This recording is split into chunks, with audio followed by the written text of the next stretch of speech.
create the elements using the JavaScript. Yes, we can able to create the element, we can able to delete the element, we can able to append the element, we can add the HTML to the new element which we have created using this adding and deleting the element. First of all, to create any of the element, we have to use document.createElement, and we have to create an element using the tag. Yes, first of all, you have to mention the document.createElement, and you have to mention what kind of element do you want to create. If you want to create a tag with a p name, or the tag with the header, or the tag with the navigation, or the tag with the section, you have to mention that. Next, we have document.removeChild. Whenever you are removing the child, you have to mention the tag name, which is going to remove the element from it. Next, we have document.appendChild. Whenever you have created a p tag and you want to add div as the child to it, I have discussed the parent and the child node. Yes, this is the parent and child node. When you are going to add div beneath the p, you have to mention this document.appendChild of div, and you have to append that. And this is how we go with the adding and deleting the elements. And this is all about the adding and deleting the element. Well, now I am going to discuss about adding and removing the elements, and we are able to create elements in these events, and we can also remove that. We can add the child, we can remove the child, we can able to add the attributes to the element, we can do a lot of things to it. First of all, I will go with the document.create. How to create an element of a HTML using the JavaScript. For example, here in the JavaScript file, I am going to add a set timeout. In the set timeout, I am going to mention a function, arrow function, and I just add a limit of 3 seconds.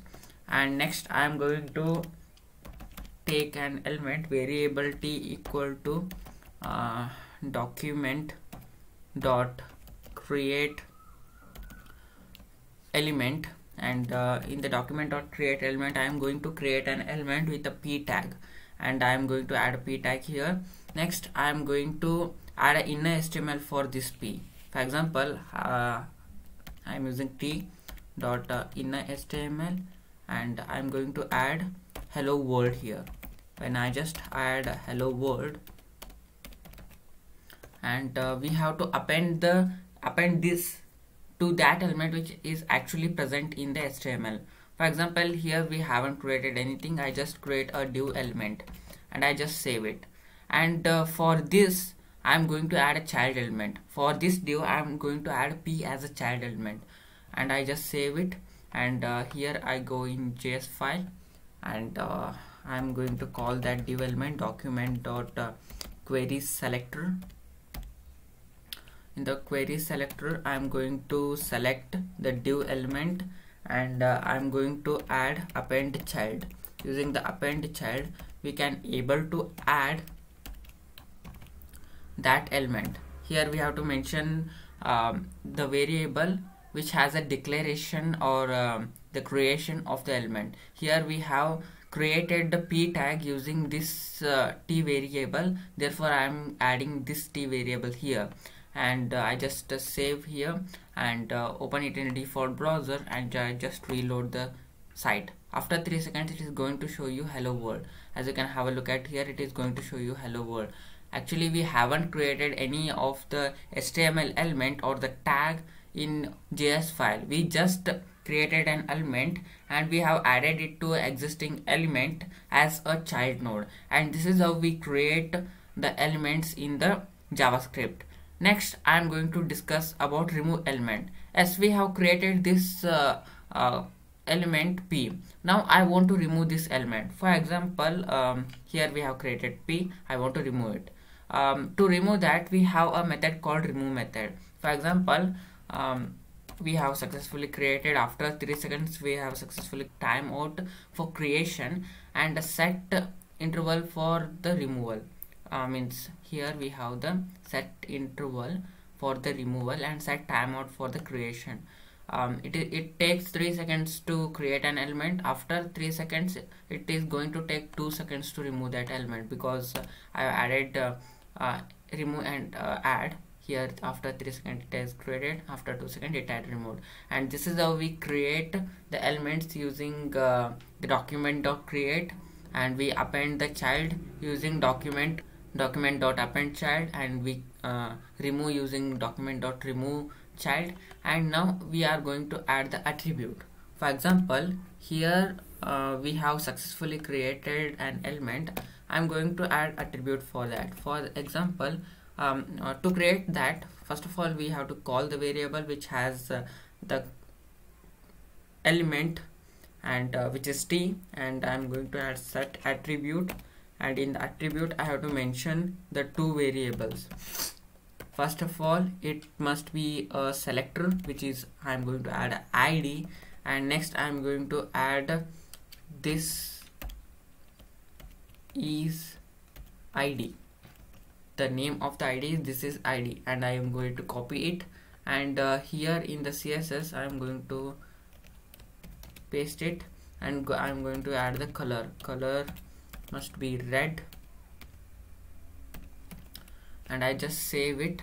When I just reload the whole site, as you can have a look at here, after 3 seconds it is going to show you hello world in red color. Why it is showing me red color? Because we have created an attribute, and we have set that attribute to the given element of the element which we have created, and that selector id is with the color red, therefore it is showing you red color.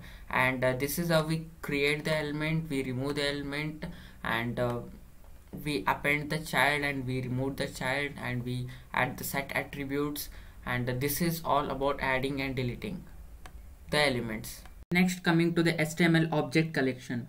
Well, you can also access how many anchors are there, means a tag in which we are going to add the links. You can check how many anchor tags are there using the document.anchor, which is going to give you the total number of anchor present with the same name. And we have document.embed, which is going to show you how many embeds are present at there. Also you can add the document.image, which is going to show you how many images or image tag are present at there.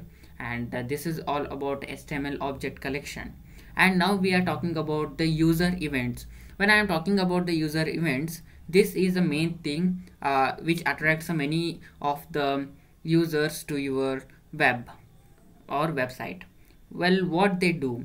Well, when I am talking about the user events, it includes clicking, changing, loading, unloading, and the mouse over, scrolling, and many of the events. And we can go with these events with the specific keywords or the syntax which is present in the JavaScript. First of all, going with the on click. Whenever user click a specific event which is mentioned in your website, it is going to occur an event, just like clicking an anchor tag or clicking an button, which is going to send you with the required website or required site using this on click. How to use this on click? First of all, you have to call the element like document.getElement by id, or document.getElement by class name, or document.getElement by tag name. You have to call that element, and next you have to use dot on click, and you have to mention the function name. Yes, the function which we have discussed using function keyword, you have to mention the function name. Here if you have created a function like click, and you have a click function, and here you have to mention element dot on click equal to click, and whenever he clicks that, the function is going to be executed. And this is how we use on click. Well, now I am going to discuss about the onload and on unload. Whenever you mention any of the element dot onload, if that element is get loaded on the website, it is going to occur an event. For example, here I have used the element dot onload equal to function name, and you have to use the function name. First of all, you have to declare a function using a function keyword, and you have to mention a function name, and you have to pass the arguments. In the arguments, you have to add the return statement. And whenever you use document.getElement by id or get query selector, and you mention any of the element, and you mention the function name. Whenever user or the whenever browser loads or your website loads, it is going to occur that event. And when I'm talking about element dot on unload, whenever you leave the browser, means you leave into another website, it is going to occur that event. Yes, when you leave the website, it is going to occur that website. And when I'm talking about onload, it is going to occur when your website is loaded. And this is what the difference between onload and on unload, and this is all about loading and unloading. Whenever you are using the on change, like whenever user changes an input data, which we have discussed, like email, we have the range, we have many of the things like a radio. If whenever user changes the data, it is going to occur an function. Here we have element dot on change equal to function name. As we have to mention the function name, we have to use the function keyword, we have to mention the name, you have to mention the things. First of all, you have to mention element dot on change equal to function name, and whenever a user changes the data, it is going to add that function. And we have the on mouse over and on mouse out. Whenever user just put his mouse on any of the event which is going to occur, that element is going to operate that function name. Means if you are using element dot on mouse over equal to function name, just giving an example, if you are using a function color change, and you have used a document dot get element by id, and you have mentioned an id, dot on mouse over equal to your user color change function. If the user just moves his mouse onto any of the element, or he moves his cursor onto any element in the website, it is going to change the color. Just like that, whenever the we use on mouse out, if mouse moves into that object and it just leaves that, it is changes the event using the on mouse out. We will discuss these all things in the VS Code. At last, we have the on mouse down and the on mouse up. In this event, whenever user clicks anything, he clicks anything and the click goes down, or he clicks, the on mouse down is going to occur. When he leaves the mouse, on mouse up event is going to occur. We will discuss these all things in the VS Code, and this is all about the user events. The on click. Well, in the div, I have created a element div, and I am going to add a function. Whenever user clicks this hello world, it has to show me with alert message. For that, I am using on click here. Here I am using the on click, and I am using add here. This is the function name. As you can have a look at here, this is the function name, and we are using on click as an attribute. And here I am going to use the function. For this, I am using the function keyword, and I am using the add. In the add, I am going to add the alert message, and in the alert message, I am going to add the hello world. And I just save it, and I just reload the whole site. As you can have a look at here, we have hello world here, and I am going to click this. When I click this, it is going to show you the alert message. Whenever I am clicking it, it is going to show me the alert message. And this is how the function with means the on click work. And now we are going with the on mouse over. On mouse over event is going to occur whenever the user moves his cursor onto that text. I just reload the site. Whenever I'm moving it onto that text, it is going to show me the alert message. And here I'm going to move the cursor onto the text, it is going to show you the alert message. And this is how we go with on mouse over. Now we have on mouse out. Whenever your cursor moves into text and comes out of your text, it is going to show you this alert message. As you can have a look at here, my text, my cursor is on that text, but it is not showing anything. When the cursor moves on to outside that text, it is going to show you the alert. And this is how we go with on mouse out. Now we have on load. We have on load.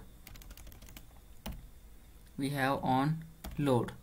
And whenever the browser is getting loaded, or that element is getting loaded, it is going to show you the alert message. Well, it is already loaded, and therefore it is not showing. And this is all about user events. And